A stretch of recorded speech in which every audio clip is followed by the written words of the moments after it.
I know you've been flying tipplers a good many years, Jimmy. You was in the Willinghall Club probably, what, 10, 15 years ago? Yeah, 10 years ago now. And you've been flying them, what? This year will be my 18th year. 18 year.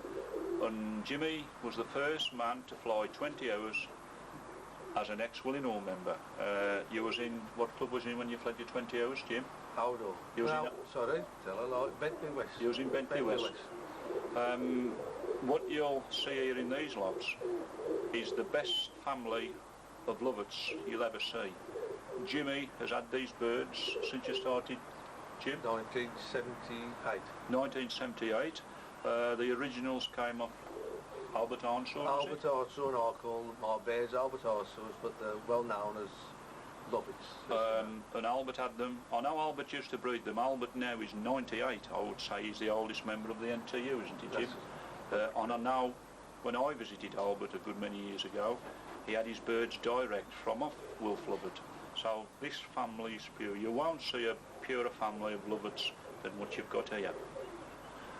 Have you thought of any time to put any crosses into them, Jim, or are you happy with them? Well, I'm happy with them as they are. I haven't got that close yet to pair half brother and half sister together, so I'll still reckon I've got plenty of scope. Yeah, but we'll look at, I presume you've got some direct children off the 20-hour birds. Two of the 20-hour birds, I've got some birds. Yeah, well, we'll have a look at one of those after. Can I just ask you, as you can see, this is where these birds come in when he's fled. Can I just ask you, Jim, how it works? How's your trap work? Well, obviously we get them in through the back door. Yeah. Because I always think the birds go to the back anyway, and any flight. There's always some stubborn one. As soon as they're in, it's a matter of just pull the cord, and they're secure then to have the rings checked after the competition. So you've got no ways of getting onto the loft? No, I don't use steps up to the loft at all. Your birds are trained that come, you don't have no problems? If I just open the door... Yeah, so that's the second one. Call them in, they'll come in anywhere. So you don't get no problems? Pigeons play me up. Yeah. Well, very rare I've had pigeons play me up in coming in the flight. They'll take their time, but they'll eventually come in. They'll come in. And how many birds do you normally breed off? Well, I only breed off 6 pair. I have gone to 8 pair, but I think it's a bit too much. And how many clubs have you been in since Willinghall? Only 2. Oh, you've been in 2, which was Old Hall and Bentley West. And Bentley, which was Tommy Dilks's. That's correct. And who ran Bentley West then? Mr. Dennis Reynolds. Oh, Dennis Reynolds, yes, I remember Dennis. Who was finished now. Yes. Did you find as Tommy Dilks helped you with your birds when you was in Old Hall in any way? Or did I help Tommy Dilks? Well, as I say, he just been sent like, because he did help you with your birds, like, with the flying of them. He helped me once. I went on holiday for a week and he fed the birds. I'm with you, but he other than flying, feeding and... No feed-ups. They've always been your own always. Right, Jimmy, can we look at one of the descendants of the 20-hour? 20-hour, yeah. If we can have a look at that. Yeah, we'll go in and we'll have a look at that.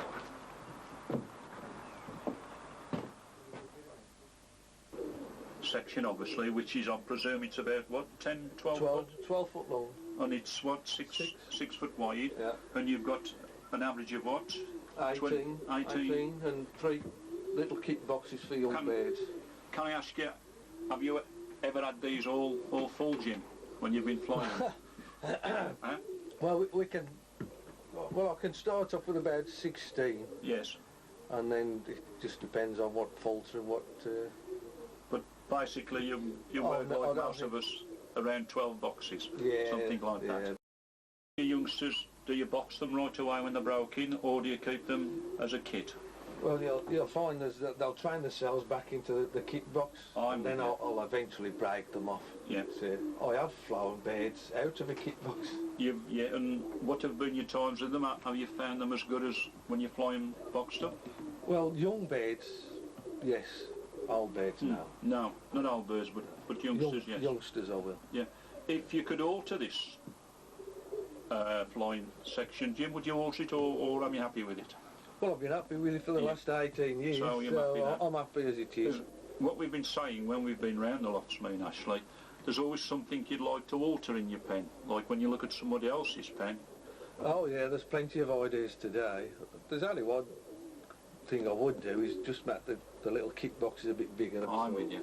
Well, I say this because when I was at your loft probably 2 or 3 months ago, or probably less than that, I saw something in your pen what I'm going to employ in my pen, and that is something to do with your dropper section being in the middle. I thought that's a good idea, and I shall implement that into my pen this winter. Well, it saves the women moaning about taking the muck up the shed down it.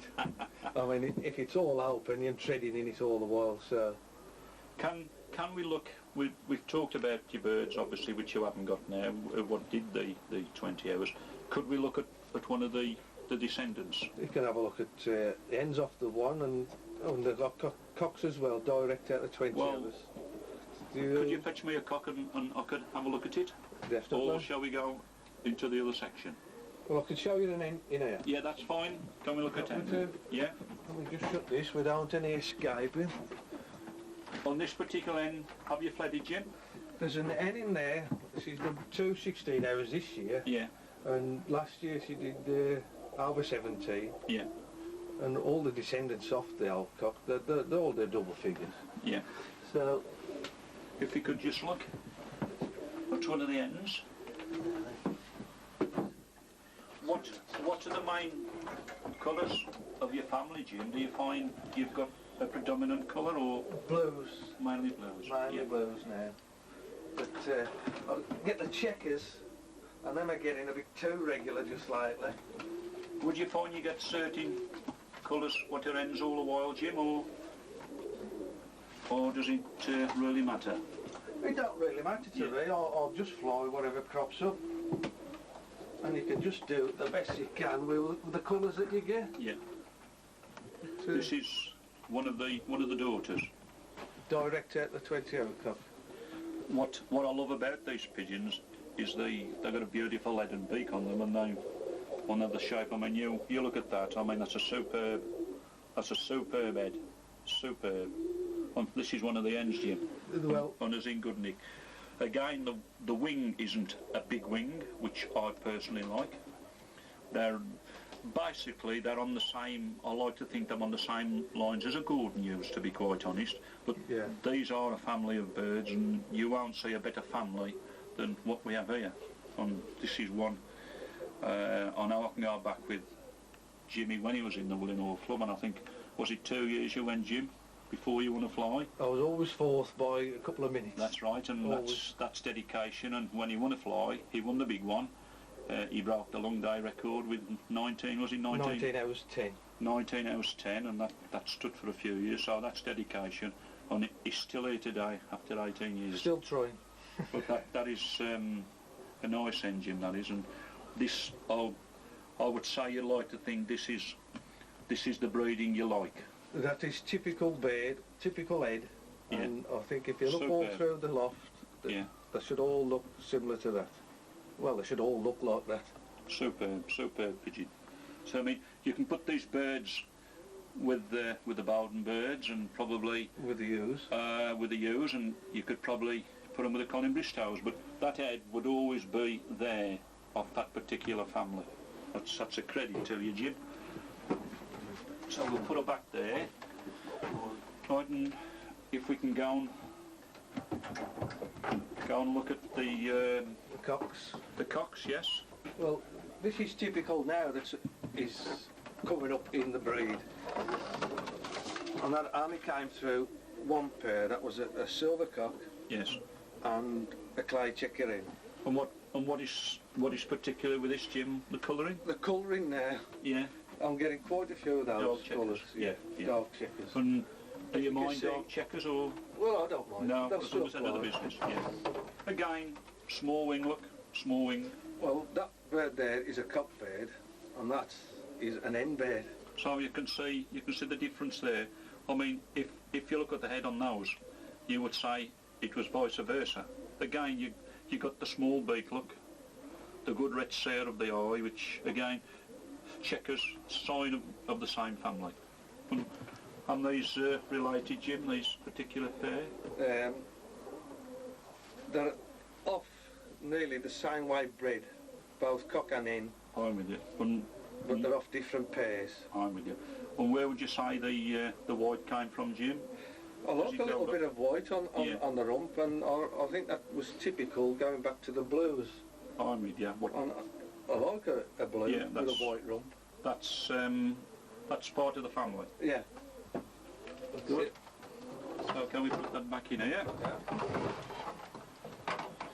Right, now can we look at the cocks? Yeah. You want to go through? Yeah, we'll go through. Okay. I think you'll a typical cross section of your cocks. That's right. And I believe that cock is out of the 20-hour bird. That's out the 120-hour cock. Yes. On the other one there, that is out the other 20-hour cock. Checker is there. And also that one there. On that one there. So you've bred a lot around the 20-hour birds, Jimmy. I had two good. Well, the two cocks was good cocks. The other one won't say good. But although he's done 20 hours. Yeah. Did you hang on to them birds, Jim, or did you? Well, it's only been a fortnight ago when we lost the last 20-hour cock. Yeah, which was in the style of that one. Yes. Yeah. What was same colouring, and he lasted. What would be his 83? It'd be his 14th year this year. 14th year. So what you're saying then, Jimmy, going back from when you first had them, you're looking at the same pigeon now? Exactly. In my opinion, if you look at the Wolf Lovett record, yes, that bird there is typical to the ones that are shown on the NT, on the diploma. Well, can I say, Jim, when I went to Albert Hartshorn's a good many years ago, probably 15 years ago, it got one of the world record kit there. And that particular pigeon used to be on a brick. Yeah. And if I remember right, it was a slightly dark checker than that one. Correct. Yeah. And I do remember that bird, and that was one of the original Wolf Lovetts. Well, all these descend from that particular bird. Yeah. Well, Jim, the family, it's a credit to you, and it's nice to see a Tippler man what just kept to his family, because there's a lot introduced, and they cross and outcross, but you have kept with the breed, and I'd always recommend you with a Lovett bird, Jimmy. Anybody who wants Lovetts, these are the birds. Well, I've always kept the best flying birds, what I've ever flew myself, I've kept in the stock and bred out of them myself. Most of them are 20 hours paired to 20 hours, or a young bird off that 20 hours paired on to the other 20 hours, and that's... Do you find, Jim, as youngsters you like to dark them? Well, I do, as long as the hawk leaves me alone. Yeah, you have problems with the hawk. It's funny, I was up north probably about 5-6 months ago, and they don't have hawk problem up there. Whether it's because they've got seagulls or what, I don't know.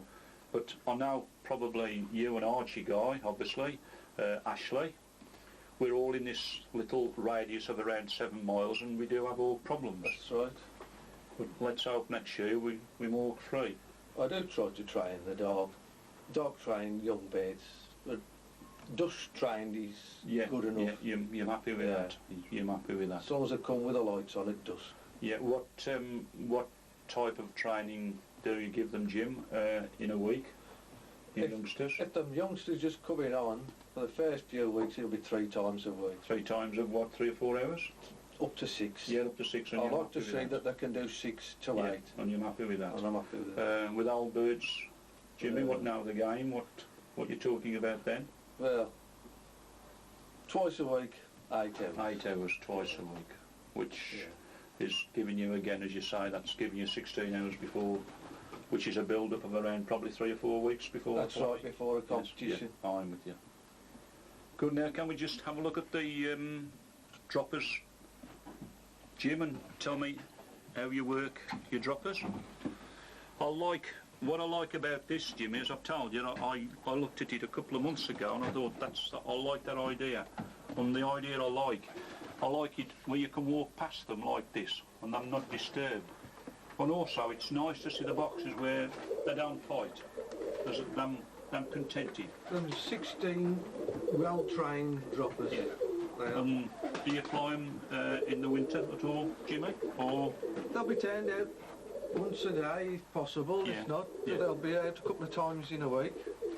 And you keep two about 16? About 16 Yeah. is plenty. Yeah. And these work well for you? Yeah, they're exceptional, them are. Good. What I do, I'll try not to overstock and leave them plenty of room. Yeah, yeah. But obviously they have to work They have to work in to the earn the flying corner. season. Yes. Yes. Yeah. So they're getting decent snap then now, Jim, at the moment. At the moment, it's a rarity for them. Other than that, it's just what they play for they have. And it'll only be barley or wheat Yeah. at the moment. I like to see everything have a good malt. Yeah. Right, Jim, I thank you for allowing us in your lofts. Thank you. And we'll go on now to see our next flyer. Thank you, Jimmy. Right, thanks.